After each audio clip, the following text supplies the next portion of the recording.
제가 2011년 광주FC 입단하고 딱 4년 뒤에 2015년부터 막 연봉 1억을 받았을 때 이야기예요. 그 당시에 이제 광주FC가 클럽하우스가 없어서 목포 축구센터라는 곳을 숙소로 썼어요. 그럼 그 전에 어땠을까요? 광주에 있을 때는 월드컵 경기장 근처에 있는 원룸이 있는데 그 원룸 건물 하나 통으로 빌려가지고 선수들이 거기서 숙소를 썼어요.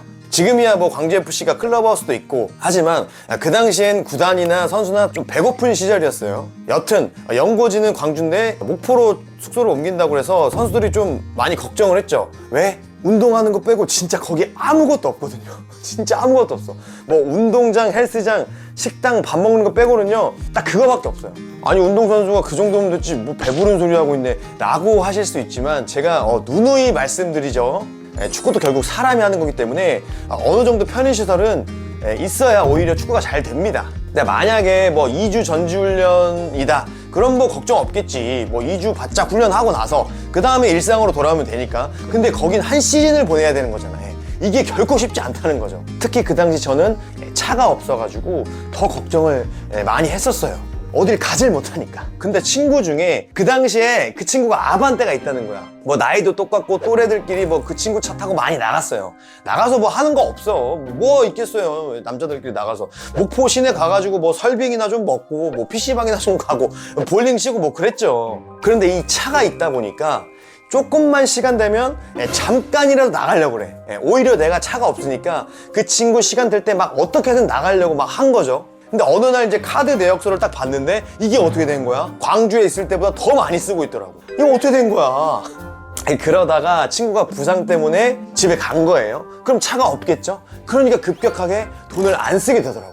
아니 더 정확하게 얘기해서 돈을 쓰고 싶어도 못 써요. 답답해서 어떻게 살아? 나가서 커피도 한잔 해야지. 근데 또 안 나가니까 또 안 나가는 맛이 있더라고요.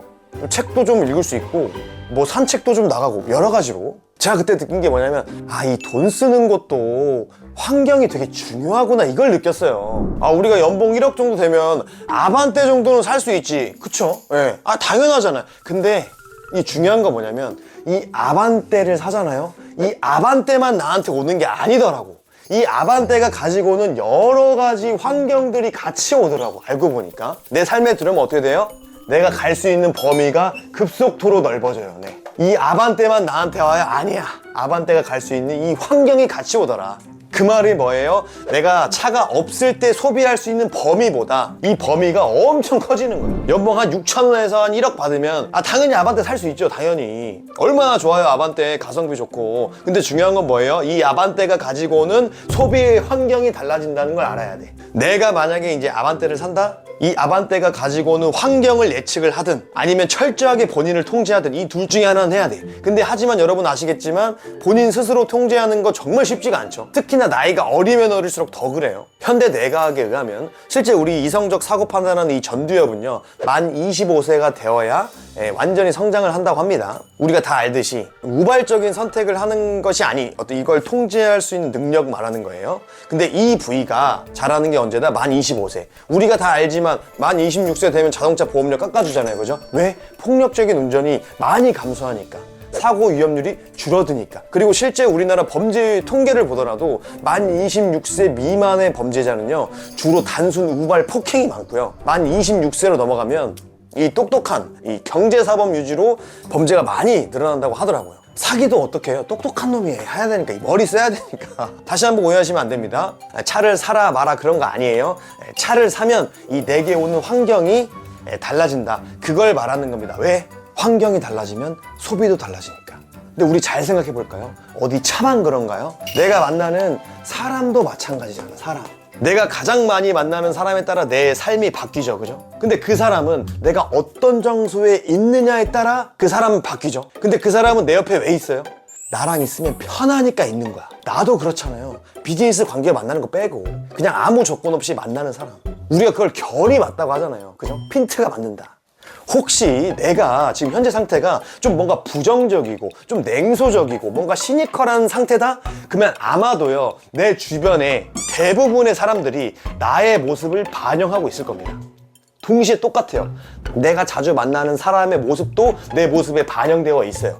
정말 많이. 자, 이거 설명하려면 뇌신경망 이야기 조금 해야 되니까 채널 돌리지 마시고 30초만 인내해주세요. 제발 좀 들어주세요. 자, 우리 뇌는요 실제 타인에 의해서 형성되어 있어요. 자, 이게 무슨 말이냐, 우리 뇌는 어릴 적 텅 비어 있다가 막 이것저것 학습을 통해서 하나하나 쌓여간다고 생각하지만 전혀 그렇게 형성되지 않더라는 거죠. 어떻게 돼요? 예, 아이가 태어나면요 만 2세에 아이 뇌 속에 신경망들이 꽉 찹니다. 예, 꽉 뉴런들이 촘촘하게 꽉 차 있어요. 그리고 이 시기에 주로 보고, 듣고, 말하고 이러는 것에 의해 신경망이 단단해지고 안 쓰는 신경을 끊거나 약해져요. 우리가 이 시기에 주 양육자가 얼마나 따뜻하게 아이에게 세상을 설명하느냐가 매우 중요하겠죠, 그죠? 예, 주 양육자의 상태가 엄청 중요하지. 행복해야지. 왜냐면 주 양육자가 행복해야 더 따뜻하게 말을 할 수 있는 확률이 올라가는 거니까. 쉽게 얘기해서 이런 겁니다. 처음에 만 2세 애들은 막 오솔길, 지름길, 국도 이런 거 막 잡다한 거 다 있다가 가장 많이 쓰는 것들에 의해서 이제 고속도로가 뚫린다고 생각하시면 돼요. 고속도로 뚫리면 어떻게 돼요? 그냥 쌩쌩 달리잖아요. 우리 뇌는 텅 비어있다가 쌓여지는 게 아니라 꽉 채워져 있다가 자주 듣고 보고 말하는 우리가 세상을 지각하는 모든 것에 의해 다시 가지치기를 하더라. 환경에 의해. 너무 신기한데 우리가 이거 조금만 생각해보면 알 수 있어요. 우리가 축구를 인식하려면 이미 내 내면에 축구가 반영이 돼 있어야 이게 해석이 가능하잖아요, 그죠? 내 해석 시스템에 축구가 반영되어 있지 않으면 축구 해석이 돼요? 당연히 안 되죠. 우리가 얻는 정보는 우리가 순수하게 들어오는 게 아니라 내 내면에 이미 반영되어 있는 세상에서 정보를 받는 거지 그냥 애초에 생으로 받는 그런 정보 없어요. 불가능해요, 그게. 그러니까 우리가 호날두를 보더라도 해석이 다 다르잖아. 호날두 하면 누구는 노쇼부터 생각나고 누구는 21세기 최고의 골잡이로 생각하고 우리 내면에는 이미 호날두라는 게 어떤 정보가 이미 반영되어 있는 거야. 근데 다시 한번 내 내면에 이미 반영되어 있는 대부분의 것들이 뭐예요? 거의 내가 만나는 사람이다. 너무 놀랍지 않나요? 그죠? 우리가 자주 만나는 사람의 표정과 말투, 사고가 이미 내 안에 반영되어 있어. 그러니까 그 사람이 하는 표정, 말투, 사고가 편안한 거야. 왜? 우리 뇌는 안정을 추구하니까. 지금 내 친구가 좀 부정적이고 냉소적이고 매번 불평불만한데 그 모습이 내가 편안하다? 내 안에 그 친구의 모습이 이미 반영되어 있는 거예요. 아무리 노력해도 발전이 없고 노력하는 것 자체가 힘든 분들이 있다면 내가 자주 만나는 사람들의 표정이나 말투를 한번 유심히 봐보세요. 내가 그동안 의식을 못해서 그렇지 아마 진짜 섬뜩할 겁니다. 얼마나 자주 짜증내고 얼마나 많이 불평불만하는지 바로 알 수 있을 거예요. 내가 이거 아까 아반떼 살 때 뭘 가지고 온다고 그랬죠? 환경 가지고 온다고 그랬잖아. 그러니까 내가 아무렇지 않게 이 만나는 이 사람은 뭘 가져와요? 그냥 내가 느끼는 세상 자체를 가져온다고 생각하시면 돼요. 그러니까 인간은 사회적 동물이다라는 말이 있잖아요, 그죠? 한 번쯤 들어보셨잖아.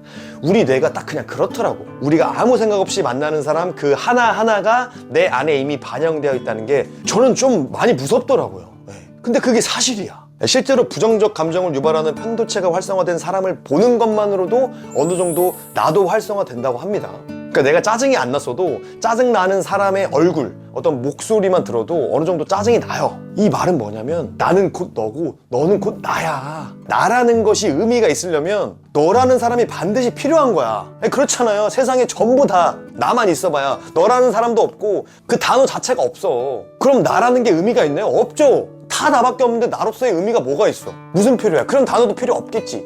아예 생기지도 않았겠지. 그러니까 나라는 게 의미가 있으려면 너라는 게 있어야 되더라고. 그래야 완성이 되잖아요. 너무 신기하지 않나요? 그럼 여기서 우리가 질문할 수 있는 게 있죠, 그죠? 나는 뭔가요? 나의 환경이야, 그냥. 나의 환경 중에 가장 많이 만나는 게 뭐예요?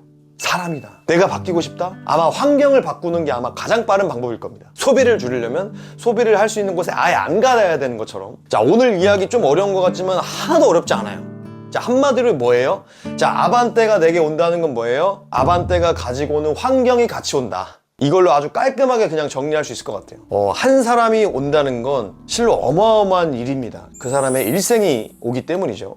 정현종 시인님의 방문객의 한 구절입니다. 누구와 인연이 된다는 건 정말로 엄청난 사건이죠. 여러분과 제가 만난 것처럼.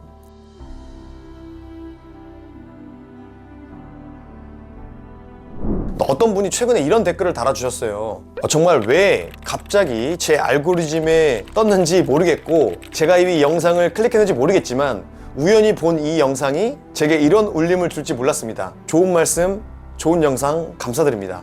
이분의 말처럼 우리가 사는 삶은 정말 설명할 수 없는 것들이 훨씬 더 많은 것 같습니다. 제가 왜 갑자기 21세기에 태어났고 왜 갑자기 구글이라는 기업이 탄생했고, 왜 갑자기 유튜브라는 게 생겼고, 왜 갑자기 제가 유튜브를 하게 되었고, 여러분들이 갑자기 왜 제 유튜브를 봤는지 이거 설명 불가능해요. 저는 어떤 인연도, 사랑도, 성과도 다 똑같다고 생각을 합니다. 설명 가능하다고 믿고 싶겠지만 사실 설명 불가능한 것 같아요. 설명 불가능하다는 말이 이런 모든 것들을 제일 잘 설명해 주는 것 같아요. 제가 유일하게 아는 거라곤 그냥 모든 것은 순전히 우연이고 그 우연을 알아차리는 것 뿐이더라고요. 그러니까 그 우연에 더 감사하고 여러분을 만난 것에 더 감사할 뿐입니다. 앞으로도 여러분들에게 좋은 환경이 되기 위해 노력할 거고요. 이로운 환경을 주기적으로 받으려면 어떻게 해야 되죠? 네, 구독을 눌러놔야겠죠. 긴 시간 영상 봐주셔서 감사하고요. 행복한 하루 되세요.